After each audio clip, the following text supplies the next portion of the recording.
Hi friends, welcome to my channel, or welcome back if you watched my first video. If you did, thank you so much. I'm super excited to be back here filming another video for you, and I guess that means we're sticking with this. We're doing this thing. I got super nervous to post my first video last week. It was extremely nerve-wracking, and I tried to not do it about 100 times, but we're here, we're back, we're filming another video today, and I hope you'll stick around for it.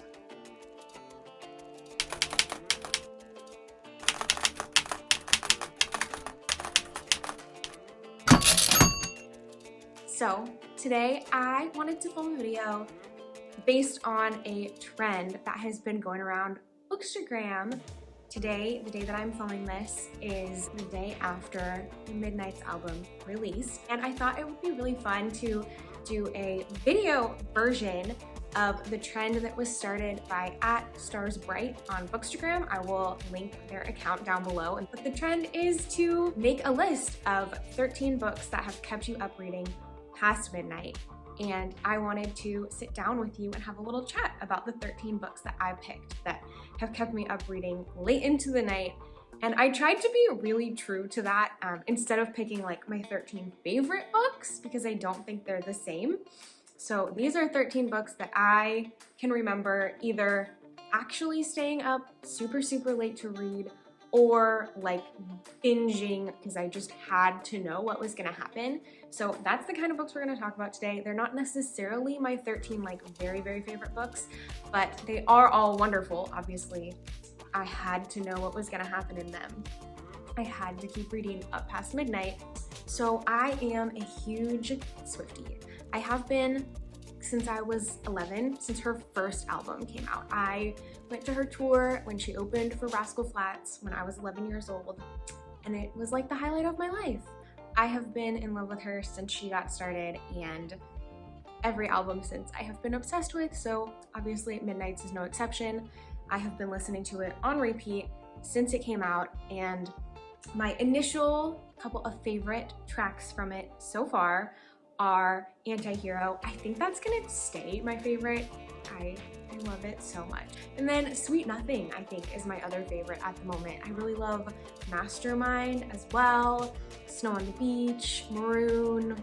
I am at heart, and probably forever will be, a Folklore and Evermore girl. Those are my like top Taylor moods, and I listen to those constantly. So I don't know that Midnight's is gonna like top that as far as like my forever personality, but I am going to have it on repeat for a long time and be really loving it. But yeah, I'm sure I'll go back to my Folklore and Evermore era because my fave. So yeah, here are my 13 Midnight's tracks. Let's get into them. This is gonna be spoiler-free and in no particular order, just so you know. So, track 1, we have The Invisible Life of Addie LaRue by V.E. Schwab. This book definitely kept me up late reading, just so sucked into the atmosphere and the vibes of this story. So The Invisible Life of Addie LaRue is a story about a girl named Addie who makes a deal with the devil, I suppose, to live forever. However, the catch is that whoever she meets, whatever she does, nobody's going to remember her. So she's been moving through her life for 300 years until one day somebody remembers her. And that is what this story is about. It is captivating and beautiful. It is a historical / contemporary fantasy because we do move around through time. Addie's lived for 300 years at the time we meet her in this story, and we see snippets of her life and we follow her through the story of what happens when somebody finally remembers her. And I had to know what was going to happen next. So this one definitely kept me up late and is one that I love to recommend if you are in the mood for a vibesy, atmospheric, historical fantasy read. This is a really great one.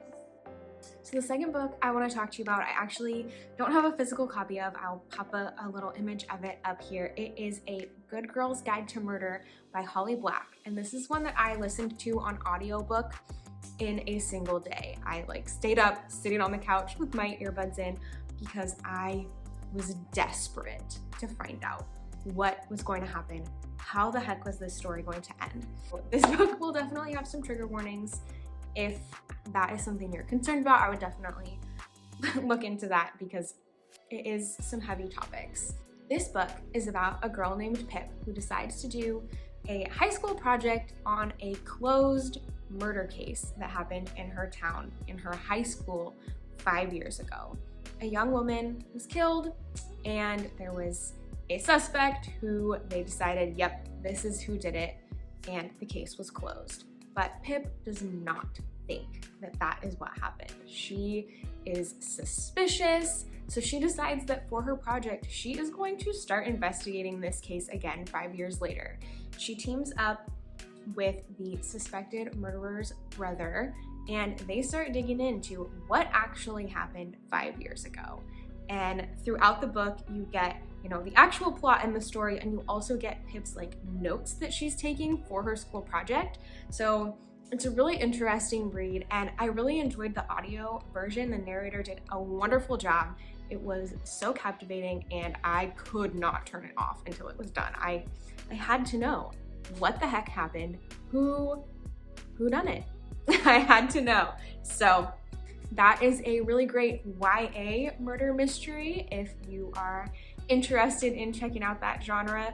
I am a little scaredy cat when it comes to mystery thriller stories, so this was a great one. Because it was YA, it was a little softer. I mean, still creepy, but I really, really enjoyed this one, so definitely recommend. Track 3 is A Sky Beyond the Storm by Sabaa Tahir, the fourth and final book in the Ember in the Ashes quartet. This book kept me up so late. I had to go out of my bedroom. I was reading with my little book light, and I had to leave the room to go find somewhere else where I could read with all the lights turned on and not wake up my husband because I was falling asleep. I was so tired, but I needed the lights on to keep me awake so that I could finish this book and find out how this beautiful, beautiful story ends. So I won't give you a synopsis of this book since this is the fourth one, but An Ember in the Ashes, the first book, is the story of Laia, a young girl who lives in a Roman-inspired empire whose brother is taken.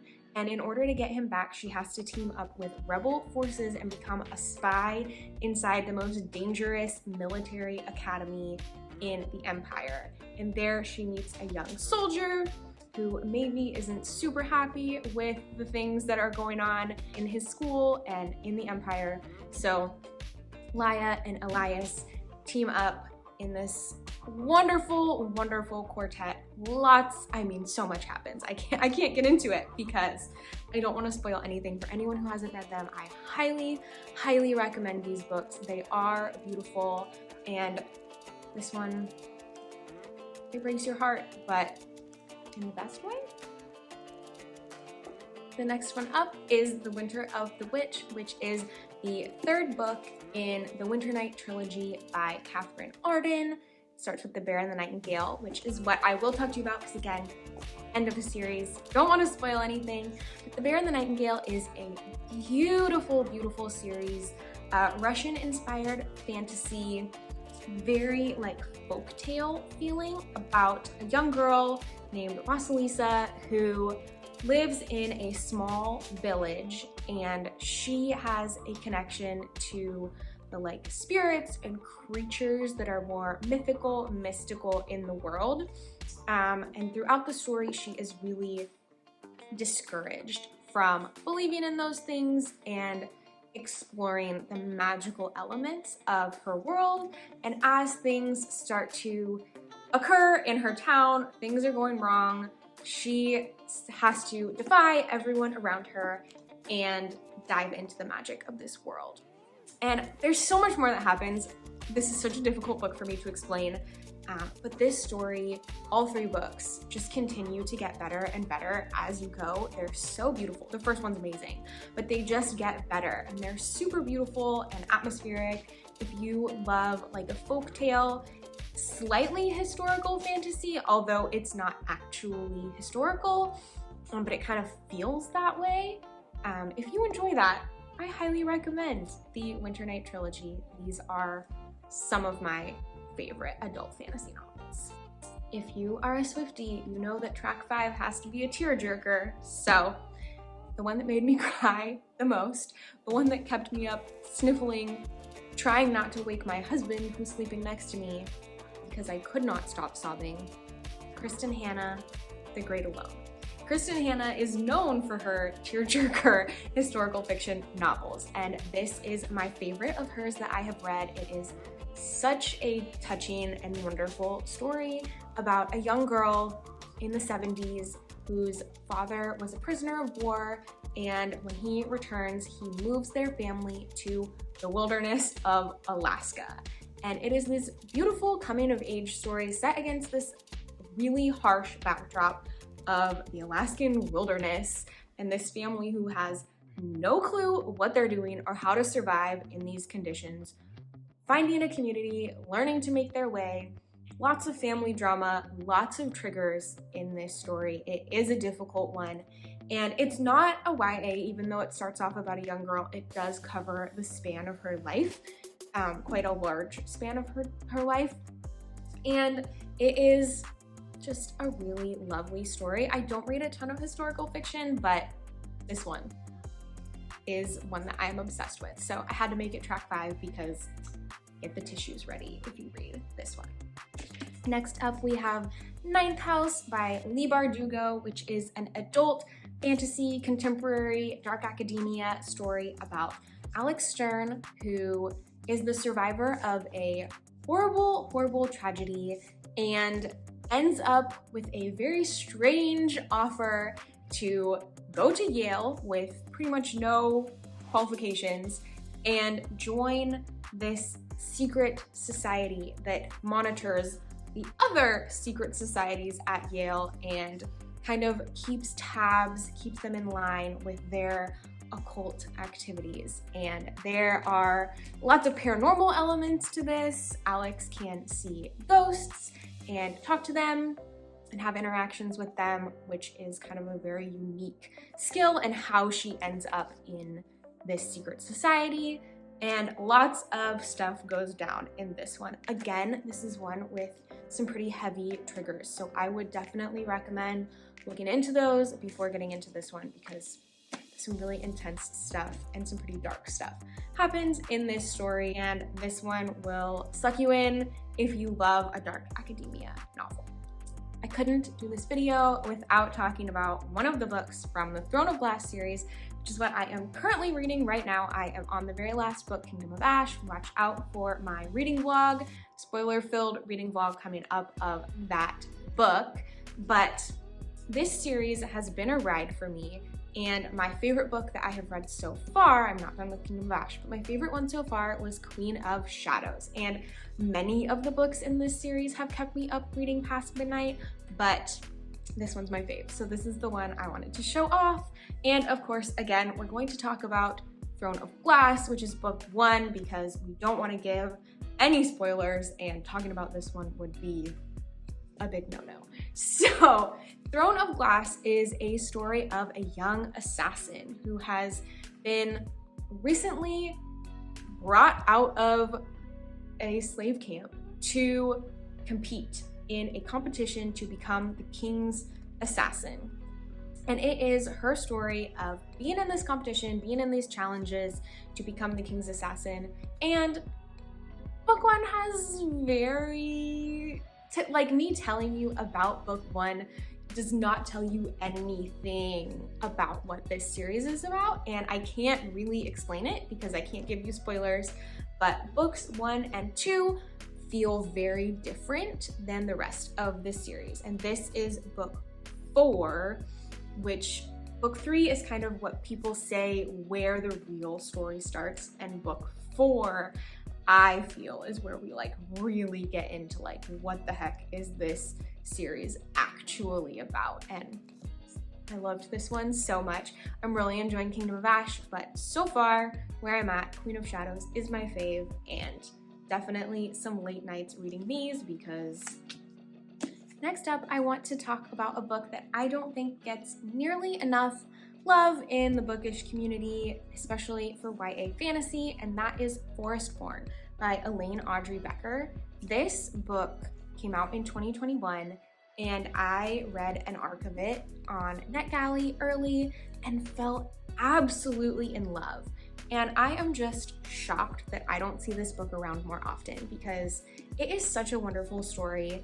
This is the story of a girl named Aurora who is a shifter, and she lives in a kingdom that has recently been plagued by a magical illness, and her best friend, the crown prince, falls sick.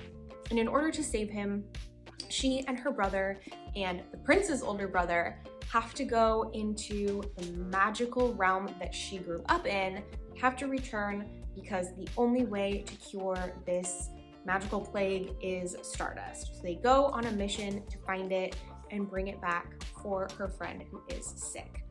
And lots of just amazing, beautiful, atmospheric writing in this. The main character, Aurora, has such real, honest struggles that she deals with, and I just thought this story was amazingly beautiful. I am super excited to read the sequel, Wildbound. I have it right here on my shelf, and I am super excited to get into that probably this winter because vibes. But I just want to see more people reading this book. Forestborn is one of my favorite YA fantasy books, I think. And so if you are a YA fantasy reader, please, please, please pick up this book. You will not regret it. It is so good. All right, then we have Crooked Kingdom, which is the second book in the Six of Crows duology, which is a spin-off in the Grishaverse by Leigh Bardugo. Got 2 Leigh Bardugo books in this stack. I'm a fan. Crooked Kingdom is the second one, so I will talk to you about Six of Crows for no spoilers, but Crooked Kingdom kept me gripped. I had to know what was gonna happen next. So Six of Crows is the story of a young crime lord who is offered the chance at a heist where he is going to make a lot of money, and he gathers kind of his crew. They're gonna go do this heist, and it turns out that the stakes are pretty dang high. This heist is going to change the way that their world works. And these 6 young, talented, dangerous young kids get together and perform this heist. So there's lots to these books. They have multi-POV, they are YA fantasy, and the character relationships and found family are really what is so beautiful about these stories, but the heist plot is also super fun. So I definitely recommend picking these up, and even if you didn't love the original Grishaverse trilogy, I think these are far better. So definitely recommend even if you didn't love Shadow of Bone. Next up, we have The Kiss of Deception by Mary E. Pearson. This is the first in the trilogy, all of which are wonderful. But this first one, oh man, I love them all so much. So The Kiss of Deception is the story of a princess named Leah who is about to be married off to a man she did not choose, and she ends up deciding to run away. So Leah runs away to kind of start over her life outside of royalty, outside of the palace, and unbeknownst to her, in this small town that she lands in, there are 2 young men who have followed her there, and she does not realize that one of them is an assassin sent to kill her, and one of them is the prince who she walked away from on their wedding day. So lots of political intrigue in this one, lots of really great world building. I am a huge fan, and there are 3 books in this trilogy, and then there is also a spin-off duology, which I have not yet read, but I am very excited to, and this one just sucked me in. It is such a fun YA fantasy. I highly, highly recommend picking up The Kiss of Deception. All right, next up we have The Nature of Witches by Rachel Griffin. And this is the story of Clara, who is living in this world where witches do exist and they have powers based on the season that they were born in. So they're connected to a season and their powers are strongest in that season. However, Clara is what is known as an Everwitch, and she is connected to all 4 seasons, and she is the only witch of her kind who is alive and practicing magic in this time. And in this world, the witches kind of control the balance of nature. And so this is a contemporary fantasy where the environment is kind of on the brink of collapse. The atmosphere is failing, and the witches are tasked with fixing everything that basically we, the normal people, have done to ruin the environment. And everything is kind of put in Clara's hands because the witches are unable to do what is needed in order to restabilize the world. And that is a lot of pressure for a young woman whose magic is also a little bit dangerous and has caused some really big tragedies in her life. So she's kind of got this like really difficult relationship with her magic. And at her school, someone is brought in to help train her to basically save the world. And this is a really beautiful emotional journey for Clara, a lot of things that she has to wrestle with these responsibilities that she has, but also being her own person and who she wants to be. There is a little bit of a romance, and Rachel Griffin's writing is just absolutely stunning, atmospheric, beautiful, and she really just captures the heart of people's emotions and what they're going through in such a beautiful and lovely way. So I highly, highly recommend The Nature of Witches by Rachel Griffin. It is a great book and will definitely keep you having to know what's going to happen next. Next up, we have Legendborn by Tracy Dion. This is another young adult fantasy novel. Bree is part of an early college program at University of North Carolina, Chapel Hill, and here she goes to this program right after some personal tragedies. She's just lost her mother, and she goes off to school and witnesses some very strange events and ends up getting tied up in a group of students who are part of a secret society that is based on King Arthur and the legend of the Round Table. And as Bree gets kind of wrapped up in this magical underbelly world at Chapel Hill, she starts to uncover some things about her own past and her own family that intertwine with the secret society that is related to King Arthur in a very unique and interesting way. We uncover a lot about the society, but also a lot about the racism in the culture in North Carolina, when her family lived there, and just all of the things that her family experienced and then what she's experiencing in school. And this is written in a really great way.